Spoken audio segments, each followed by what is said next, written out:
RBI ने जो rate change किए हैं, रेट्स क्या क्या है?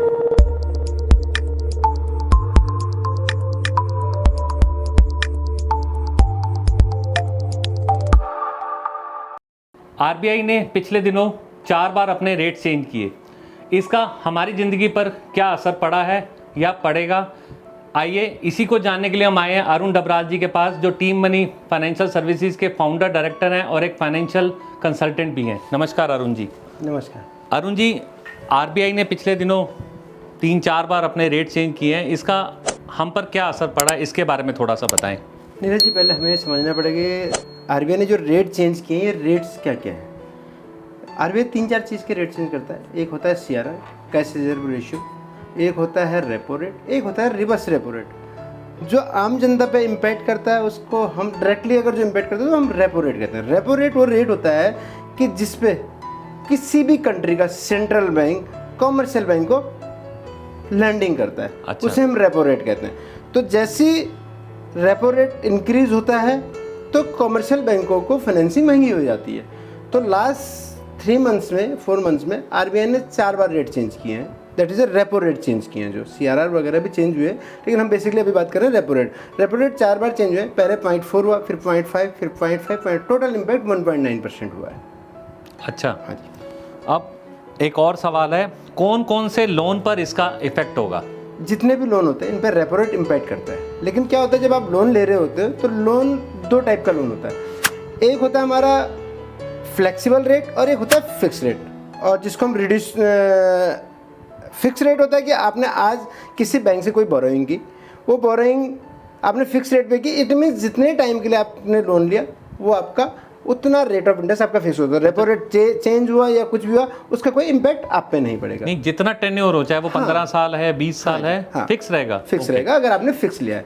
इसके अलावा एक होता है सेमी फिक्स, कि आपने बोला कि मेरा सेमी फिक्स में मतलब 3 साल का फिक्स दे दो, बाकी फ्लोटिंग आ गया। 3 साल आपका फिक्स रहेगा, फिर फ्लोटिंग में कन्वर्ट हो जाएगा एज पर रेपो रेट के हिसाब से।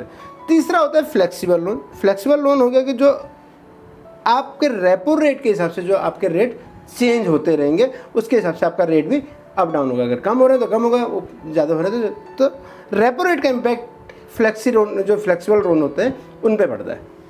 अच्छा, तो मतलब ये जो फिक्स वाले हैं उन पर असर नहीं करता, जिनके फ्लेक्सिबल होते हैं उन पर असर करता है, जो भी आरबीआई रेट, फ्लोटिंग रेट भी हम जिसे कहते हैं।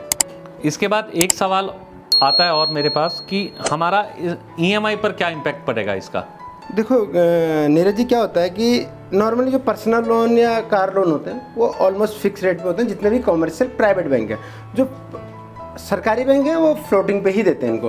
लेकिन अभी हम बात करते हैं जो सबसे ज़्यादा इम्पैक्ट करता है ये लोन, ये आपके working capital loans, loan against property और होम लोन पे सबसे मेजर इम्पैक्ट करता है। अब हम एग्जाम्पल अगर लेके चलें कि आप 1 करोड़ का लोन लेते हो और आप 20 साल के लिए उस लोन को लेते हो, और जब रेट चेंज हो रहे थे उस टाइम पे ऑलमोस्ट मार्केट में जो लोएस्ट रेट चल रहा था होम लोन का 6.4 चल रहा था।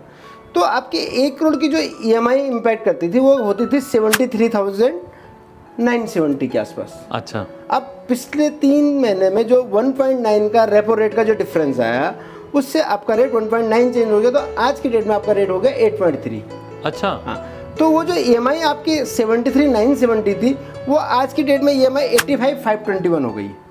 तो डिफरेंस आ गया आपका 11,551 रुपये का। तो आपकी जो 73 ईएमआई थी वो 85 हो गई, तो 11,550 रुपये आपकी ईएमआई चेंज हो गई। तो 16% की आपकी ईएमआई इंक्रीज हो गई। मैं यहाँ पे आपको रोकना चाहूँगा कि मैंने बैंक को ईएमआई के लिए जो ईसीएस मैंडेट साइन करके दिया वो 73,000 जो भी आपने अमाउंट बताया वो कर रखा है। अब मेरी ईएमआई बढ़ी तो बैंक क्या ऑटोमेटिकली मेरी ईएमआई कर देगा या मेरा एक्यूमुलेट होता रहेगा, प्रिंसिपल में ऐड हो जाएगा? जो नॉर्मल बैंक की प्रैक्टिस होती है, जब भी ईसीएस, आपकी जेब में ईसीएस नहीं चलता, आपका नेच चलता है। नेच चलता है। नेच में जो अमाउंट होता है वो आपका एग्जैक्ट ईएमआई नहीं भरी जाती।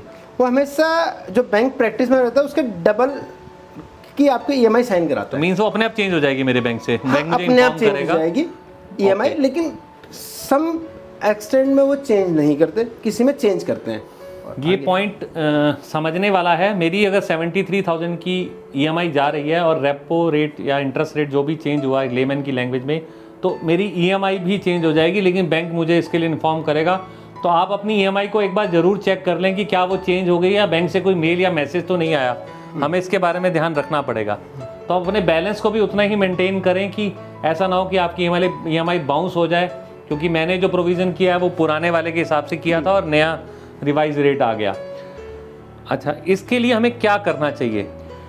देखो नीरज जी, इसके अंदर क्या होता है, जब हम EMI आपकी चेंज होती है, बिजनेसमैन तो कई बार इसको एवरेज आउट कर लेते हैं, लेकिन एक बहुत बड़ी समस्या इस टाइम पे आई है और ये 2008 में भी आई थी, जब रेट बहुत ज़्यादा तेज़ी से यानी 8% से लेकर 12-13 तक चले जाते। तो क्या होता है, जब जैसे आप एक एग्जांपल मानो, आपने 1 करोड़ का लोन लिया, आप सैलरीड आदमी है, आपके 1.5 लाख रुपए की तनख्वाह है, या 1.5 लाख तनख्वाह आपके हाथ में कटा के 1,30,000 रुपये आते हैं, और आपने 1 करोड़ का लोन लेना है। अब 1 करोड़ का लोन मतलब आपने 73,000 की EMI बना ली, 30 में से 30 और 25 आपके 55,000 रुपये आपके हाथ में बच गया।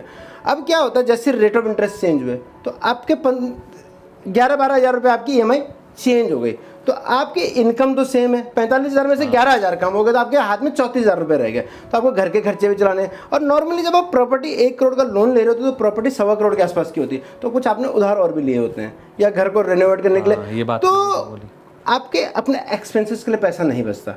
और एक इम्पैक्ट और आता है, जब EMI बढ़ती है और आप उस EMI को पूरा सबमिट नहीं कर रहे हो, तो आपका जो इंटरेस्ट और प्रिंसिपल का कंपोनेंट होता है, तो प्रिंसिपल का कंपोनेंट खत्म हो जाता है और इंटरेस्ट कम जाना शुरू हो जाता है। तो जब इंटरेस्ट कम जाना शुरू होता है तो इम्पैक्ट क्या आता है उसका, कि आपका अमोर्टाइजेशन नेगेटिव हो जाता है, मीन्स आपका इंटरेस्ट ही पूरा सर्व नहीं हो रहा है। तो वो भी तो जो इंटरेस्ट सर्व नहीं हो रहा आपका प्रिंसिपल में ऐड होता जाता है। इट मीन्स 1 करोड़ का लोन आपका इंक्रीज हो रहा है।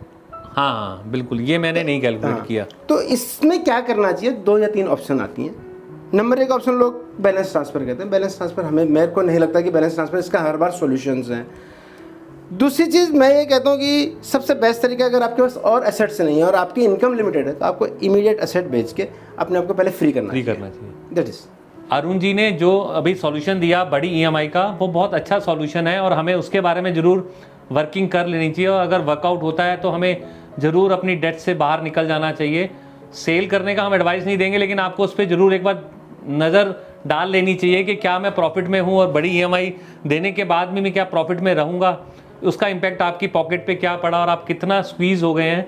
तो अरुण जी, आप यही एडवाइस करते हैं कि हमें एक बार रिव्यू कर लेना चाहिए बड़ी EMI के बाद, जो भी हमारा RBI का रेट चेंज हुआ है, तो हमें रिव्यू करने के बाद ही कोई डिसीजन लेना चाहिए। आप चाहते हैं अरुण जी आपको इस पर रिव्यू दें, तो आप नीचे दिए डिटेल में इनसे कांटेक्ट कर सकते हैं, ये आपको बेस्ट राय देंगे। आपको हमारा वीडियो अच्छा लग रहा है तो इसे लाइक और शेयर जरूर करें। हमारे चैनल पर नए हैं तो इसे सब्सक्राइब कर दें। आगे भी अरुण जी से हम लोन के ऊपर और जानकारी लेते रहेंगे। हमारे चैनल पर आने के लिए बहुत बहुत धन्यवाद। Be a smart investor. Thank you.